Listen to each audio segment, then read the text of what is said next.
ડભોઈ તાલુકો ચાંદોદ કરનાળી વચ્ચેના ઓરસંગ બ્રિજ નીચેથી ગેરકાયદે રેતી ખનન થતું હોય ખાણ ખનીજ વિભાગે છાપો મારી એક ટ્રેક્ટર અને એક લોડર મશીન ડિટેઇન કરી કાયદેસરની કાર્યવાહી હાથ ધરી છે. ચાંદોદ અને કરનાળી બંને તીર્થક્ષેત્રોનો વ્યવહાર સરળ બને તેવા શુભ હેતુથી દેશના તત્કાલીન નાણાપ્રધાન સ્વ.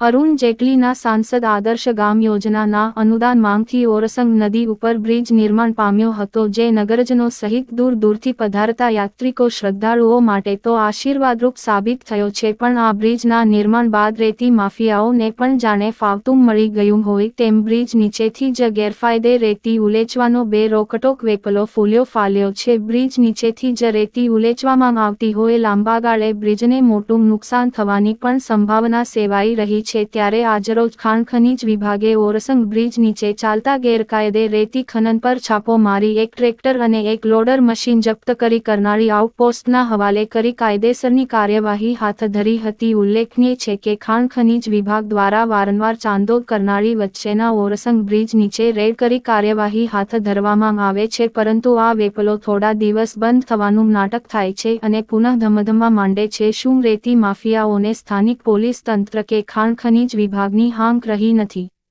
કે પછી તંત્રનું ભેદી મૌન જેવા અનેક પ્રશ્નો ઉદ્ભવી રહ્યા છે. Reporter Fazal Razak Khatri, GPK news.